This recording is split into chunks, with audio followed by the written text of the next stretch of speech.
struck from the Meta policy is that dehumanizing speech, including calling people certain objects, including women as a household object or property, or objects in general, Black people as farm equipment, transgender or non-binary people as it, that has been taken out of the policy. So that is now allowed, I guess, to describe women as household objects and Black people as farm objects.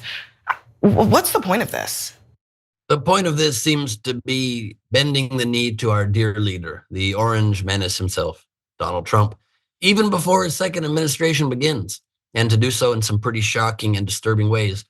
If you're someone who likes, however, posting racist, misogynist, anti-LGBTQ, anti-Semitic, or any type of bigoted comments on social media, well, congratulations. This has been a big week for you. Meta is now granting its users new freedom to post a wide array of derogatory remarks about races, nationalities, ethnic groups, sexual orientations, and gender identities. Training materials obtained by the Intercept reveal users are free to post, quote, Mexican immigrants are trash, or, quote, trans people are immoral. Under Meta's relaxed hate speech rules, users can now post, quote, I'm a proud racist, or, quote, Black people are more violent than whites, close quote.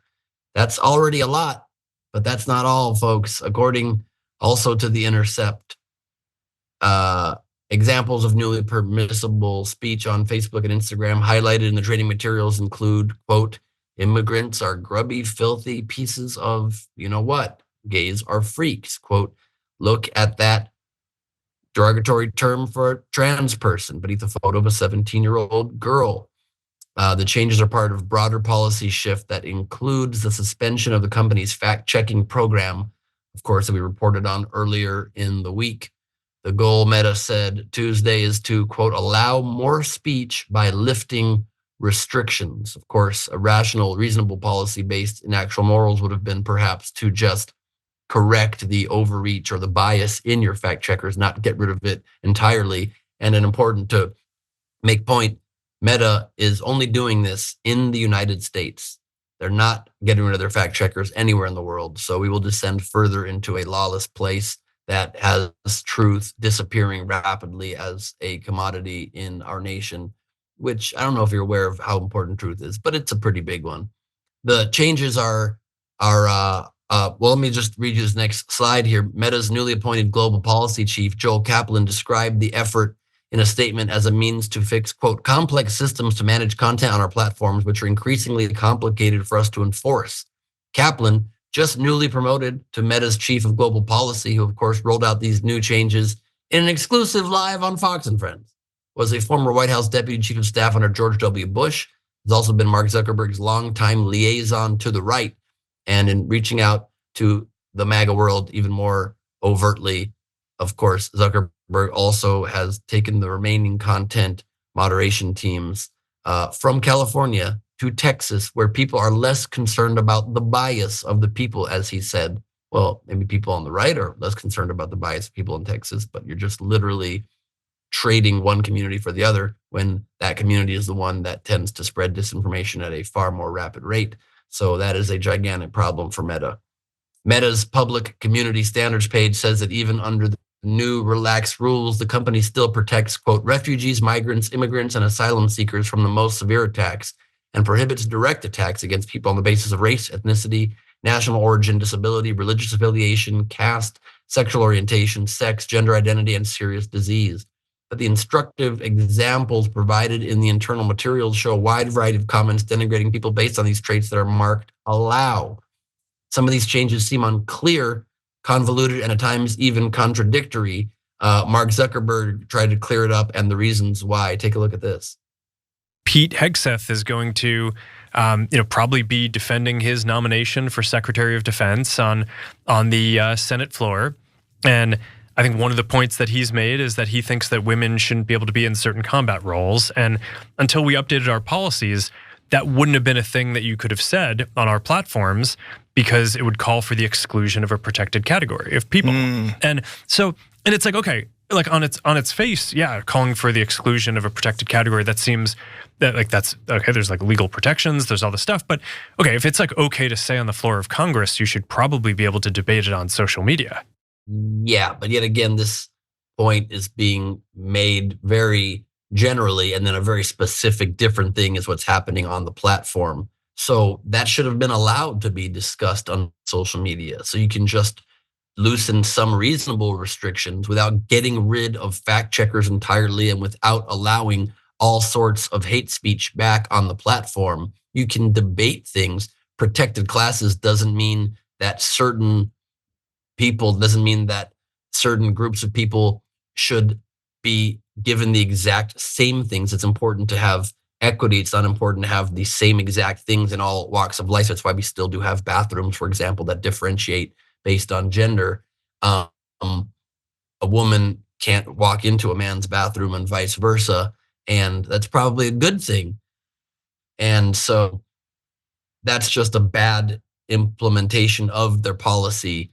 And I think it's important to give you more specifics about the things that are and aren't allowed under Facebook. One page notes generalizations about any group remain prohibited if they make a comparison to animals or pathogens, such as, quote, all Syrian refugees are rodents, but comparisons to filth or feces are now downgraded from hate speech to a less serious form of insult, which violates company rules only if directed at a protected group. That is so disgusting and sounds insane.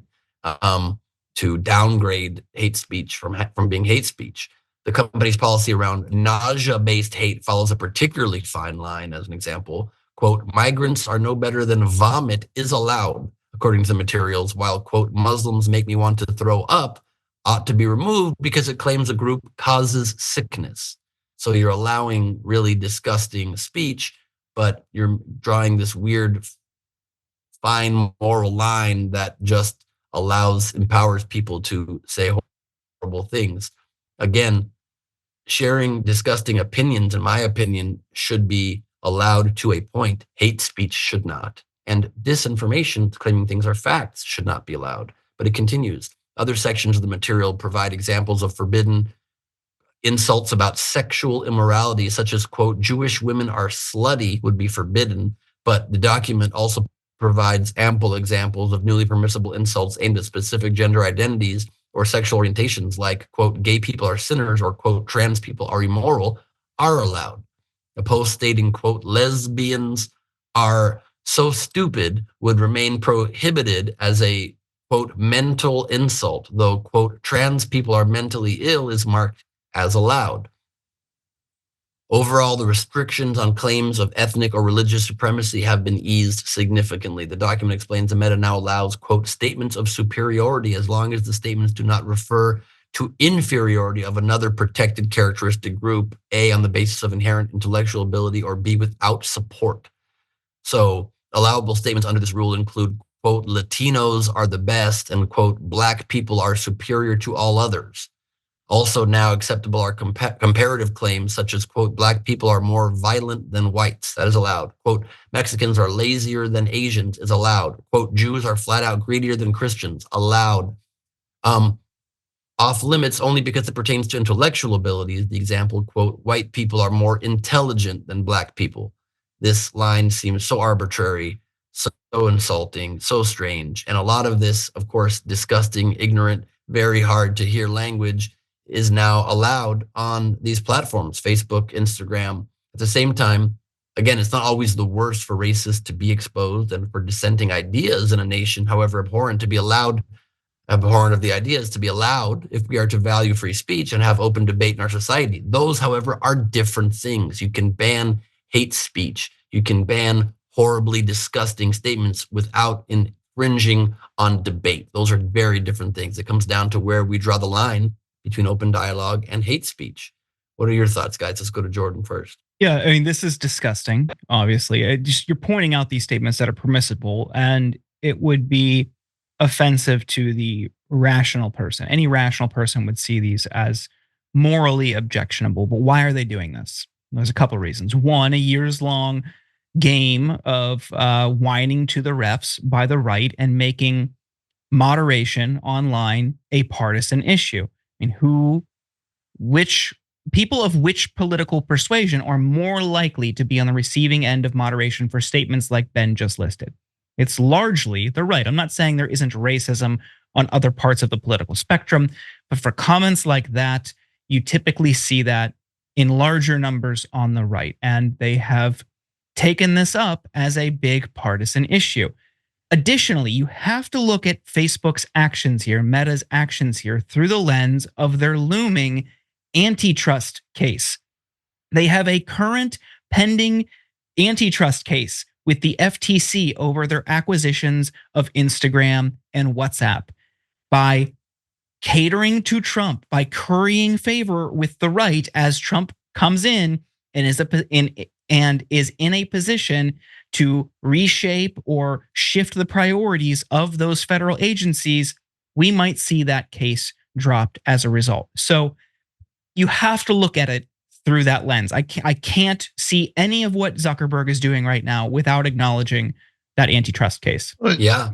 If Mark Zuckerberg, I was just gonna say, if Mark Zuckerberg wasn't the dictator of Meta, then he would have been fired years ago. There's been so many disasters surrounding his leadership over Facebook, particularly in elections worldwide.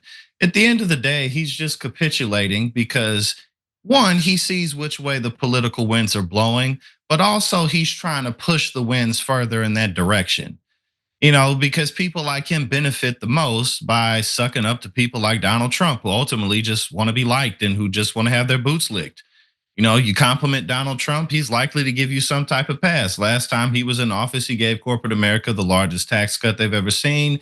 And since he's been elected, billionaires have gotten quite a bit richer, including people like Mark Zuckerberg. So this isn't him like, I'm playing 4D chess. Like, no, you're just sucking up to the right, as Jordan pointed out, all for the sake of people who are like, oh, freedom of speech. I've been so oppressed. Oh my God, I can't wait to get online and call black people farm equipment. It's been so long. I'm so hunkered in. Like, these people are losers.